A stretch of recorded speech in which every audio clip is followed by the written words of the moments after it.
कोलकाता के मैदान में टूटे रोमांच के सारे रिकॉर्ड। संजू सैमसन ने मैदान में दिखाया चमत्कार। हार्दिक पांड्या और तिलक ने दिया खूब साथ। कोलकाता में पहली बार हारा वेस्टइंडीज। जीत के बाद फाइनल में पहुंचा भारत। वानखेड़े के मैदान में होगा इंग्लैंड से सीधा सामना।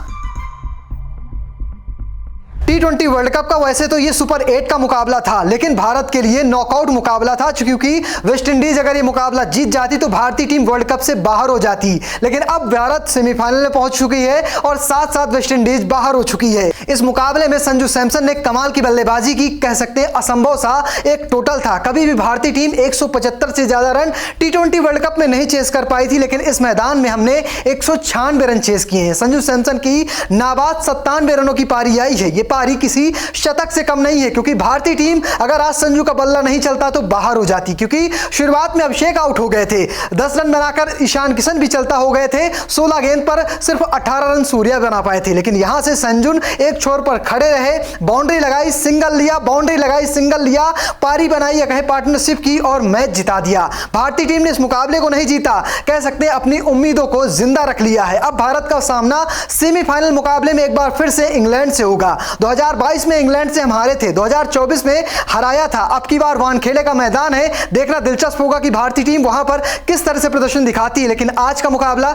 संजू सैमसन के नाम रहा, जिसके लिए उन्हें प्लेयर ऑफ दी मैच भी चुना गया है। तो मैं आपको चलिए पहले दिखाता हूं भारत की गेंदबाजी में कहां गलतियां हुई थी, किस तरह से वेस्टइंडीज ने 195 रन बनाए थे। टॉस हारकर पहले बल्लेबाजी करने उतरी वेस्टइंडीज की शुरुआत कमाल की हुई। शाई होप और रोस्टन चेज ने 68 रनों की ओपनिंग साझेदारी की। 9वें ओवर में वरुण चक्रवर्ती ने शाई होप को बोल्ड किया, वो 32 रन बनाकर आउट हुए। इसके बाद चेज और ने सिमरन हेटमायर के साथ 34 रनों की साझेदारी की, इसे बुमराह ने तोड़ा। 27 रन बनाकर सिमरन हेटमायर और 40 रन बनाकर रोस्टन चेज आउट हो गए। हार्दिक पांड्या ने वेस्टइंडीज को चौथा झटका दिया, उन्होंने शरफन रदरफोर्ड को आउट किया। यहां से रोमन पावल और जेसन होल्डर ने 35 गेंदों पर 76 रनों की नाबाद साझेदारी की। पॉवल ने 19 गेंद पर 34 रन और होल्डर ने 37 रनों की पारी खेली। कुल मिलाकर वेस्टइंडीज की टीम ने 195 रन बना लिए 4 विकेट खोकर। यहां से लगने लगा था भारत के लिए ये स्कोर असंभव है, क्योंकि पिछली बार जब साउथ अफ्रीका की टीम ने 175 से ज्यादा रन बनाए थे, हमारे बल्लेबाज पैनिक कर गए थे, क्योंकि हमने आज तक कभी भी टी20 वर्ल्ड कप में 175 से ज्यादा रन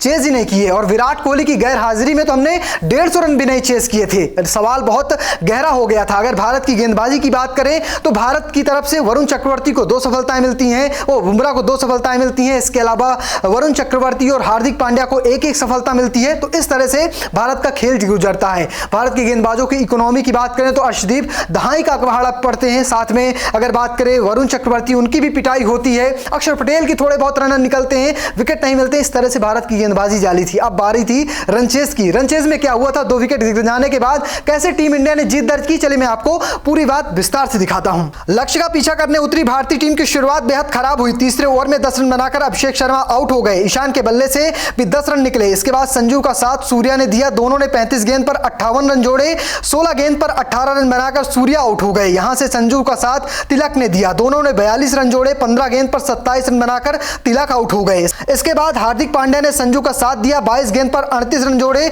17 रन बनाकर हार्दिक पांड्या आउट हो गए। जब हार्दिक पांड्या आउट होते हैं उस वक्त भारत का स्कोर 179 रन रहता है। यहां से भारत को जीत के लिए 17 रन चाहिए होते हैं। शिवम दुबे में आते हैं, 2 बाउंड्री लगाते हैं। इसके बाद अगला ओवर आता है, वहां पर संजू सैमसन एक छक्का लगाते हैं, एक चौका लगाते हैं और भारतीय टीम को इस मुकाबले को बड़े आराम से जिता देते हैं। भारतीय टीम 4 गेंद शेष रहते इस मुकाबले को जीत लेती है, नया कीर्तिमान अपने नाम रचती है। कभी भी भारतीय टीम ने 175 से ज्यादा रन चेज नहीं किए थे, लेकिन यहां पर किया। संजू सैमसन ने एक नया इतिहास रचा है। आज तक किसी भी भारतीय बल्लेबाज का रन चेज में इतना बड़ा हाईएस्ट स्कोर जो था वो विराट कोहली का था, 82 रन, जो उन्होंने 2 बार बनाए थे। अब संजू सैमसन उसमें आ चुके हैं, उनसे आगे निकल चुके हैं। उनकी गैर मौजूदगी में संजू ने उनकी जिम्मेदारी संभाली। 57 रन नाबाद पारी खेली, ओपनिंग आए थे, फिनिश करके गए और एक कीर्तिमान रच दिया। संजू सैमसन को इसके लिए प्लेयर ऑफ द मैच भी चुना गया है। और कई सारे रिकॉर्ड ये है कि वो इंडिविजुअल जब रन चेज हो रहा होता है वहां पर सबसे ज्यादा या सबसे बड़ा स्कोर बना लिया है।